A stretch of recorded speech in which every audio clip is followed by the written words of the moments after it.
اب اس کے بعد حلیمہ سلمہ کو دعوت شیئر دے رہی ہیں کہ وہ تقریر پیش کریں.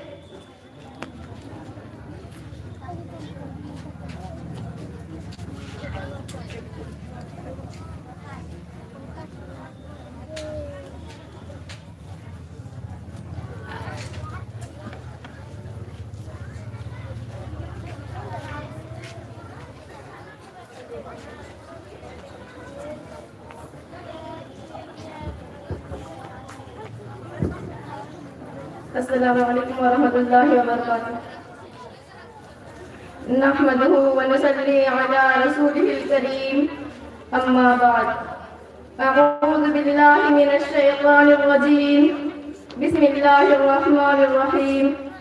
قال اللہ فی القرآن الکریم وَإِن كُنتُمْ فِي رَيْبٍ مِّمَّا نَزَّلْنَا عَلَىٰ عَبْدِنَا فَأْتُوا بِسُورَةٍ مِّن مِّثْلِهِ وادعوا شهداءكم من دون الله إن كنتم صادقين. صدق اللہ العظیم. مقام فانی مکی آنی ازل تیرا ابد تیرا. مقام فانی مکی آنی ازل تیرا ابد تیرا. خدا کا آخری پیغام ہے تو جاویدار تو ہے. جناب صدر، حاضرین مجلس، عزیز ساتھیوں اور پردہ میں بیٹھی ہوئی میری ماں اور بہنوں، میں نے آپ حضرات کے سامنے قرآن پاک کی ایک چھوٹی سی آیت تلاوت کی ہے جس میں حق تعالیٰ شاہ نے فرمایا ہے کہ یہ قرآن جو محمد عربی صلی اللہ علیہ وسلم تمہیں پڑھ کر سناتے ہیں اس کے علوم و معارف تمہارے سامنے بیان کرتے ہیں، اس کی صداقت و سچائی کا اعلان کرتے ہیں، اور تم یہ سمجھتے ہو، تمہارا خیال یہ ہے کہ یہ اسی کا کلام ہے، آسمانی وحی نہیں ہے، میری طرف سے نازل نہیں ہوا ہے. تم میرے حبیب کو جھٹلاتے ہو. تم میں سے کہنے والے کہتے ہیں لو نشاء لقلنا مثل هذا، اگر ہم چاہتے تو اس جیسا کلام ہم بھی پیش کر دیتے. تو آؤ، تمہارے لیے راستہ صاف ہے. تم بھی انسان ہو، تم بھی اسی فطرت کے رہنے والے ہو. طلاقت لسانی میں تمہاری لسان نہیں، فصاحت و بلاغت کے تم امام ہو. تمہاری ادنا سے ادنا چھوکریاں شعراء و ادبا کی مجلسوں میں خود بری مچا دیتی ہے. تم نظم و نثر کے استاد ہو، ماہر فن ہو. اس جیسا قرآن پیش کر دو. حضرات، نبی صلی اللہ علیہ وسلم کی زبانی خداوند قدوس نے چیلنج کیا. قل ان اجتمعت الانس والجن على ان ياتوا بمثل هذا القرآن لا ياتون بمثله ولو كان بعضهم لبعض ظهيرا.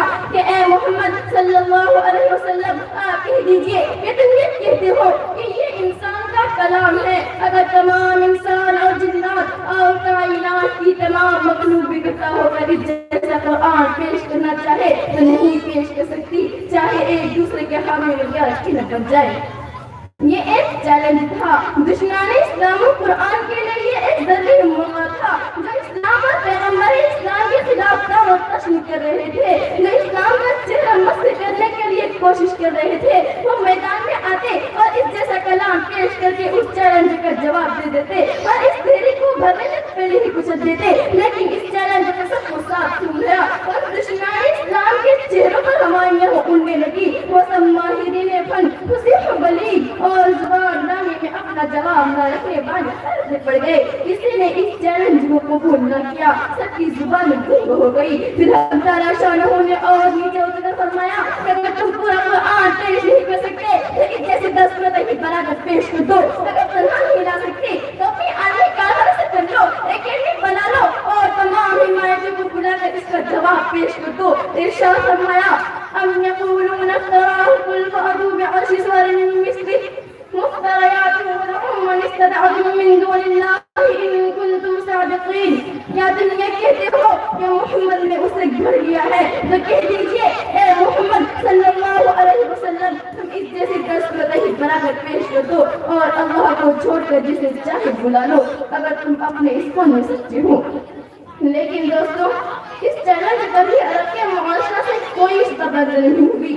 کسی کی رگیں حمیت نہیں پڑکی، کسی دل میں ضرورت نہیں آئی، کسی طبیعت میں جوش و بھاٹ پیدا نہیں ہوا کہ وہ اس جیسا کلام پیش کر کے رسول اللہ صلی اللہ علیہ وسلم کے خلاف ایک نیا مقصد کرتے تھے. تو تحریک کو بے وقوف سے کھاڑ کے اللہ تبارک و تعالیٰ نے ان کے لیے ہمیں لگایا، ان کی گرمت پھر تشہد کی، ان کے شک و شبہ پھر محنت لگائی اور صداقت کا اعلان کیا، فرمایا وَإِن كُنتُمْ فِي رَيْبٍ مِّمَّا نَزَّلْنَا عَلَىٰ عَبْدِنَا فَأْتُوا بِسُورَةٍ مِّن مِّثْلِهِ وَادْعُوا شُهَدَاءَكُم مِّن دُونِ اللَّهِ إِن كُنتُمْ صَادِقِينَ۔ کہ اگر تمہیں اس کلام میں ذرہ برابر بھی شبہ ہے اور تم یہ خیال کرتے ہو کہ محمد صلی اللہ علیہ وسلم سے بنا کر لاتے ہیں تو تم اس جیسی ایک صورت ہی بنا دو۔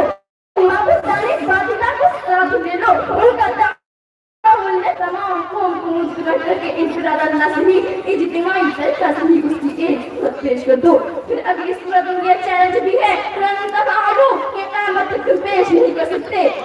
حضرات آخرت قوم کی تاریخ پڑھیے، وہ قوم جاہل و ناخواندہ ضرور تھی لیکن اس قوم میں شعراء و خطباء صحابہ علماء ایک جمع غفیر تھا، زبان پر ان کو مکمل عبور تھا، ان کا ادنا سے ادنا فرد بھی اپنی زبان کے جادو سے مسحور کر دیا کرتا تھا، اور اس کے ساتھ ساتھ وہ قوم بڑی غیرت باہمیت اور حوصلہ مند تھی، ان کو للکارنا ہنسی کھیلتا تھا، لیکن قرآن نے زبردست چیلنج کیا اور جب چاروں طرف سے آواز نہیں آئی تو پھر فرمایا فَلْيَأْتُوا بِحَدِيثٍ مِّثْلِهِ کہ اس جیسی ایک بات ہی پیش کر دو، تمہاری طلاقت رسالت کے سچے تو آسمان پر ہے۔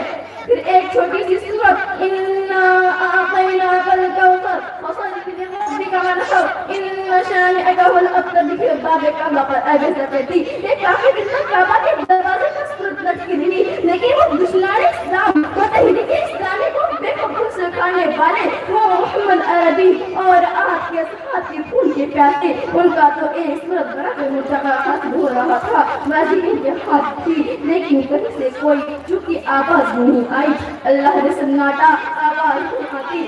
قرآن کا یہ چیلنج صرف اہل عرب کے نہیں تھا بلکہ قیامت تک آنے والے تمام افراد سے متعلق ہے۔ یہ چیلنج آج بھی اہل دانش کو لگا رہا ہے، آج بھی جو قرآن کے خلاف اپنی ناپاک زبان استعمال کرتے ہیں وہ اس چیلنج کو قبول کرے، میدان میں آئے، ان کے لیے راستہ صاف ہے۔ سامعین کرام، دراصل قرآن پاک اللہ تبارک و تعالیٰ کا کلام ہے، خود نبی صلی اللہ علیہ وسلم بھی اس قسم کا کلام بنا کر پیش نہیں کر سکتے۔ آپ ہی کی زبان کہنے والا قل ما يكون لي ان ابدله من تلقاء نفسي، اسی معجز نمائنی صفت ایسال میں ایک حیرت انگیز انقلاب پیدا کر دیا تھا اور انہیں کندہوں گوار مدعوؤں کو حموات لاغت پیکر بنا دیا تھا۔ آج بھی اس میں ہی تاثیر ہے جس کے پڑھنے سے دل و دماغ روشن اور ضمیر بیدار ہوتی ہے۔ آئیے ہم اس معطر خزینہ سے اپنے دامن کو بھر دیں اور اس پرانی خدمت کو اپنا مقصد زندگی بنا لیں۔ اللہ تعالیٰ ہمیں اس کی توفیق نصیب فرمائے، آمین۔ وآخر دعوانا الحمدللہ رب العالمین۔